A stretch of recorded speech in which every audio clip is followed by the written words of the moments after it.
Donc j'étais tantôt disant, Monsieur le Président, que les mêmes faits que M. Ndala avait portés devant l'instance judiciaire lui sera aujourd'hui poursuivi parce que, selon eux, les faits dont il a proféré devant le public, comme ils disent, est relatif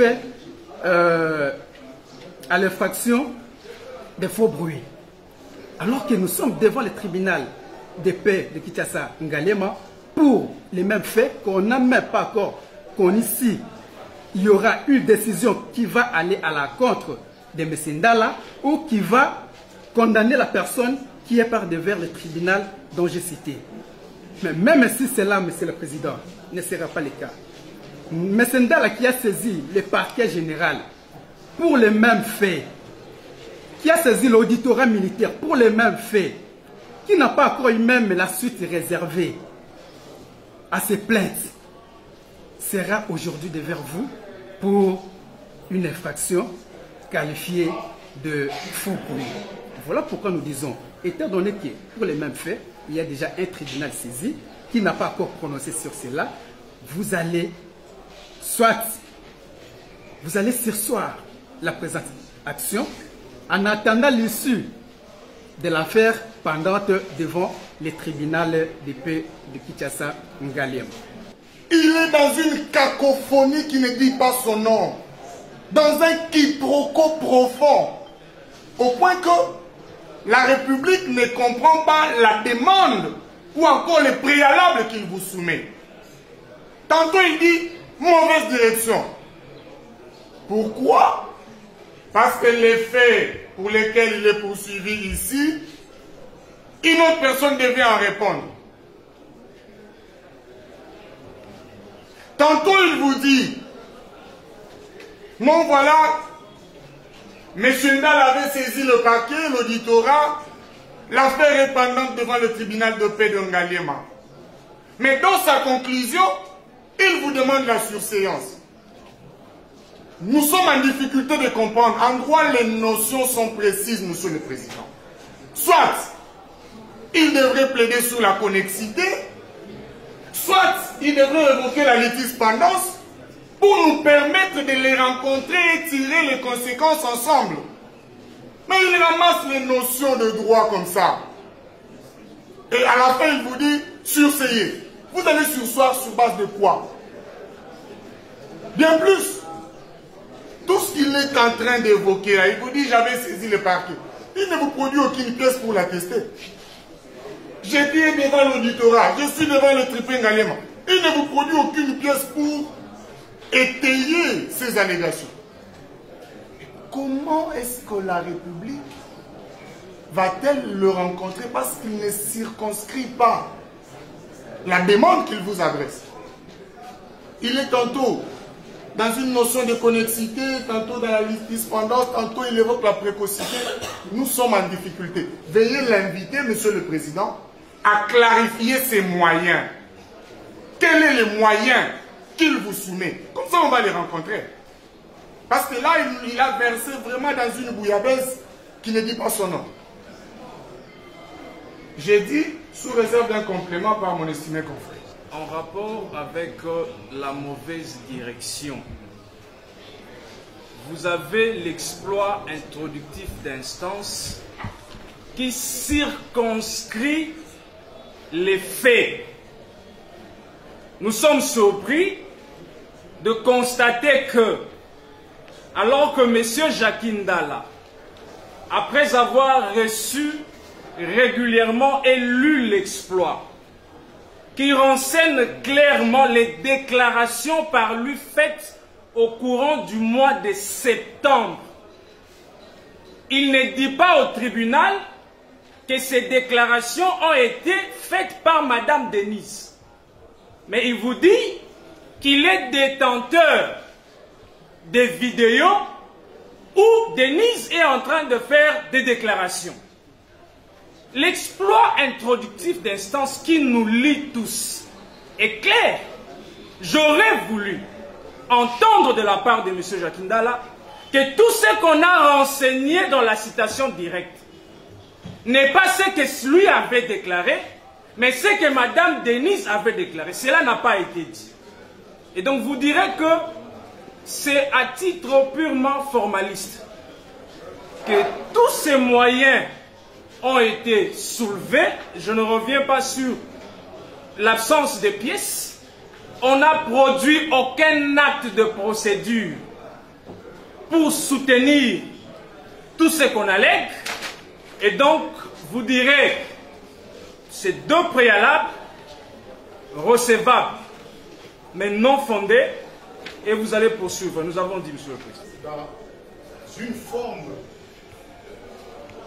viciée qui se prétendait être de l'ANER, mais également les agents de l'ANER impliqués dans ce que Mme Bissocho a déclaré. L'essentiel ici, pour la partie adverse, puisqu'ils ont demandé des pièces, nous les avons, nous allons les fournir, c'est ici d'essayer de faire taire M. Jacques Ndala. Le faux bruit réside avant tout par dire ce qui n'est pas vrai. Ils sont en incapacité de nous démontrer le contraire de ce que M. Jacques Ndala a affirmé, ou bien même dit. Nous sommes dans le préalable. Dans ce préalable-là, parce que je les ai entendus, permettez l'expression, pérorer. C'est ça que j'ai entendu. Nous aurions aimé que vous renvoyiez l'affaire. Monsieur le Président, Pourquoi? s'il vous plaît. Une objection, est-ce qu'il faut retirer? Je peux retirer. On s'adresse à la République. Ici, nous aurions aimé, puisque la partie adverse nous a parlé d'une partie des déclarations de M. Jacques Ndala. La Cour serait les plus à même d'être éclairée, d'entendre l'ensemble de la déclaration, pour définir, pour essayer de comprendre l'objectif visé, puisque le faux bruit va résider dans ça.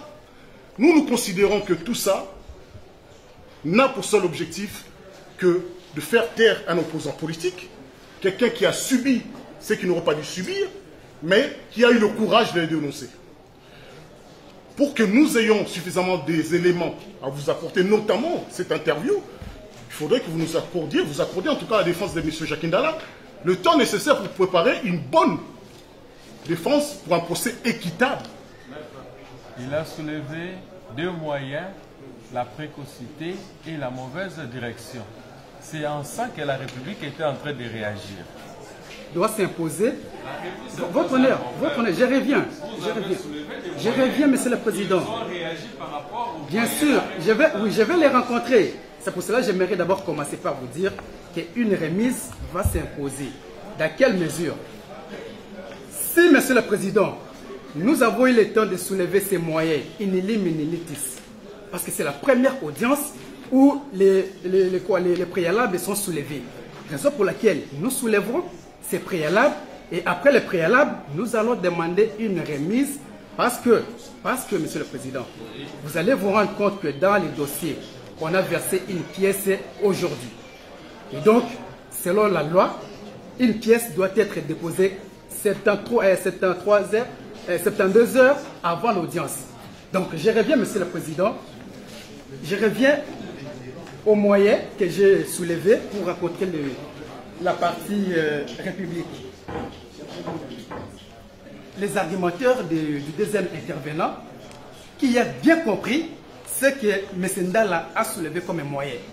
Mais le premier, parce qu'il n'était pas ici, il était ici, je ne comprends pas, il ne comprenait pas, il vous a dit non, il ne comprenait rien. Bien sûr, parce que ce que nous avons dit, il faut être pour bien comprendre. Monsieur le Président, vous avez compris. Le deuxième intervenant vous dire que M. Ndala vous dit que la personne qui devrait être poursuivie, c'est plutôt la dame Denise et non lui. Bien sûr, nous disons avec preuve à l'appui. Raison pour laquelle j'avais dit qu'il y a une vidéo que vous allez tirer même l'intime conviction de la dame qui aurait dû être poursuivie pour les faits dont on poursuit M. Ndala aujourd'hui. On vous dit, Monsieur le Président, que non, on parle seulement à l'air, ça toutefois verser les pièces qui attestent réellement qu'il y a une affaire pendante par-ci par-là. Ici, nous sommes par devers nous, Monsieur le Président, une citation à prévenir. qui est devant le tribunal de paix d'Engaliema. Comme je l'ai dit, et vous avez également la plainte de M. Ndala déposée à l'auditorat militaire de la Gombe et à la Cour de cassation qui a transmis le dossier devant le parquet général de Kinshasa Gombe. Donc nous ne parlons pas à l'air, nous parlons sur base de pièces qui sont parlées vers vous. J'ai dit. Il a émis des réserves fantaisistes.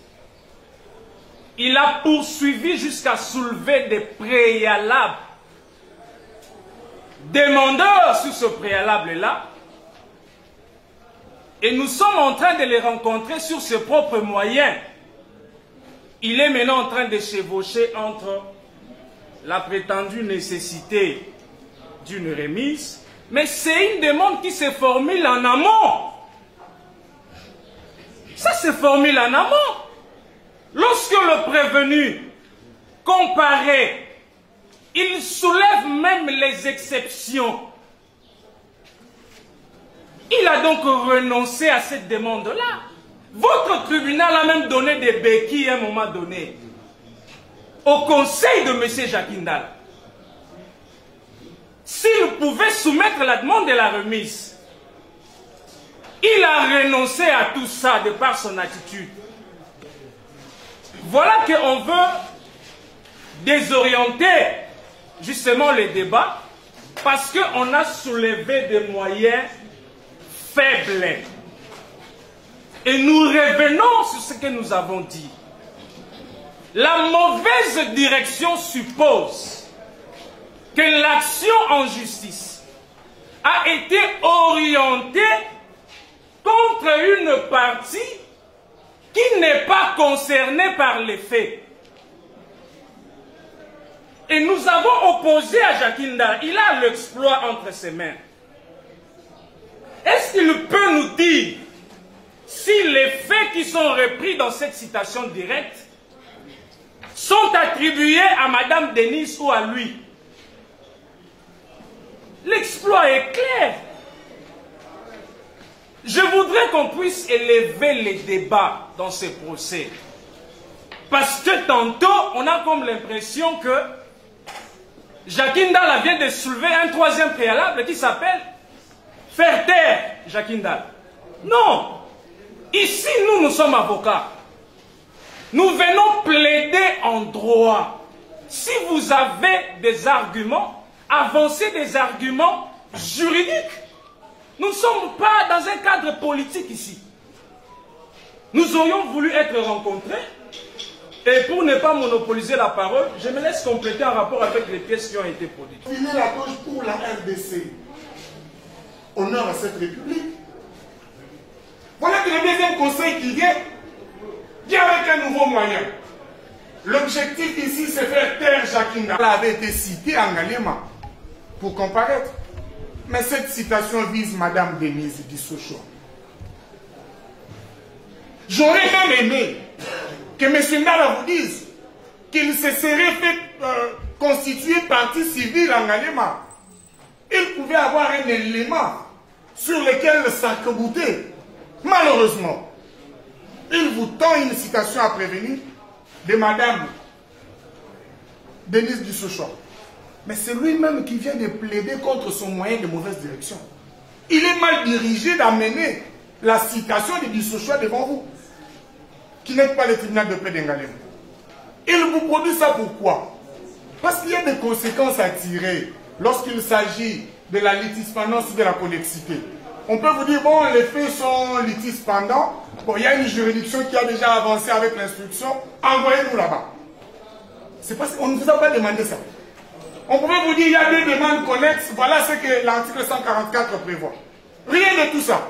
On vous dit surséance. Le premier dit surséance. Le second dit remise. On fait quoi? Monsieur le Président, votre temps est précieux. Veuillez passer la parole à M. Ndala. Qu'il vous dise, soit il renonce à ce préalable et vous demande une remise pour préparer sa défense, soit il rencontre notre réplique par rapport à ces deux moyens et nous évoluons. Sinon, on sera en train de faire le cercle vicieux. la confusion qui est dans la tête de la République. Votre honneur, Monsieur le Président, nous avons précisé nos moyens. Ce n'est pas la République de nous dire qu'on apprête tel ou tel moyen. Non. Non. Nous sommes un collectif bien organisé et nous savons comment nous avons mené nos recherches pour tirer ces deux moyens. Et lorsqu'ils prennent la parole, les deux avocats qui représentent la République, ils ne nient pas qu'il y a une cause pendante devant le tripin Ngaliema. Et la République, qui a parlé vers vous, ne nie pas qu'il y a une dame au nom de Mukendi Denise qui avait proféré les propos dont on poursuit M. Ndala à ce jour. Monsieur le Président, que la République retienne une fois pour toutes. Nous disons ceci. Le premier moyen est l'irrécevabilité de la présente action tirée de la mauvaise direction. Ça, c'est l'irrécevabilité. Et le deuxième moyen est tiré, Monsieur le Président, comme je l'ai dit, de la précocité ou la prématurité de la présente action. Parce qu'ils ne seront pas capables de vous dire que tout ce qu'on est en train de poursuivre M. Ndala à ce jour a été déclaré quelque part que ce sont des propos faux. Nulle part. Voilà pourquoi nous disons, Monsieur le Président, si vous allez passer outre les moyens tirés de l'irrécevabilité pour mauvaise direction, mais vous allez vous rendre compte qu'il y a la précocité parce qu'il n'y a aucune décision qui amènera votre vice-tribunal à tirer l'intime conviction si les propos, entre guillemets, qui auraient proféré M. Ndala à la place de Mme Denise Mukendi. Je dis, Monsieur le Président, la République doit encore retenir une fois pour toutes que les préalables sont soulevés in limine litis dès la première audience. Si on commençait à solliciter une remise, vous comprenez que nous avons acquiescé nos moyens. Nos moyens ne seront pas étayés devant le tribunal. Voilà pourquoi nous avons profité d'abord, à commencer par soulever nos moyens in limine litis, et nous vous demander également de nous accorder une courte remise, parce que j'ai donné même une raison pertinente ici. La partie qui vous dit aujourd'hui qu'il faut qu'on a des cours vous a déposé les pièces, Monsieur le Président, science tenante. Jetez un coup d'œil sur les dossiers qui jugent devant votre tribunal. C'est le 5 novembre. Et nous sommes le 5 novembre que l'audience se déroule.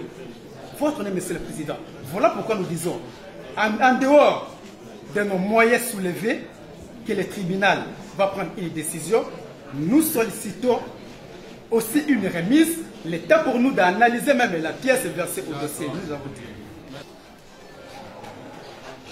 A soulevé deux moyens. Le premier est de l'irrécevabilité de la présente action pour mauvaise direction et de la sous-séance pour précocité de la présente action. Et les deux moyens sont soutenus par la lettre plainte dont les cités avaient saisi l'auditorat général contre Mme Mukendi, du Sochoï, Denise et les agents d'ANER. Et il a déposé aussi dans le dossier une citation à prévenu sous les RP 34735 contre Mme Denise Mukendi de Sochoï devant le tribunal de paix de Ngaliema. 35 de la citation à prévenu, ça concerne M. Ndala et la dame Denise Mukendi de Sochoï. Le parquet avait saisi le tribunal. Il s'avère que dans la présente cause, il n'y a aucun lien entre la cause mise sous le RP 34-735 et la présente cause devant votre auguste tribunal. Et de ces faits, étant donné que M. Ndala, dans un moment bien précis, différent du moment où la dame Denise Mukengi a tenu des propos, celui-ci aussi, ces derniers, M. Ndala avait tenu des propos par rapport à ces propos que votre auguste tribunal est saisi, et non par rapport aux propos émis par Mme Denise Mukengi de Sochaux. Et de surcroît, à ce qui concerne la plainte mise devant l'auditorat, et que cette plainte est contre Mme Mukengi et les agents de l'ANER, étant donné que cette plainte n'était en aucun cas interdit ou empêché à une juridiction de se mouvoir du fait qu'il a été saisi par citation directe et que l'action mise à l'auditorat n'aura aucune incidence et la conséquence c'est bien par rapport à ce qui a été fait par rapport à la citation directe où on a forcé la main du ministère public.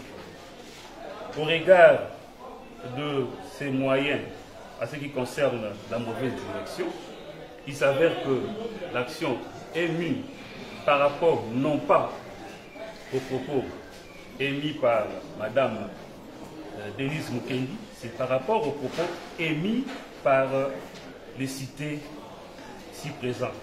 Et de ces faits, vous allez dire que cette action, l'exception recevable est non fondée parce que c'est à bonne direction que la citation à direct a été mise en mouvement contre les propos tenus par les prévenus, les cités plutôt.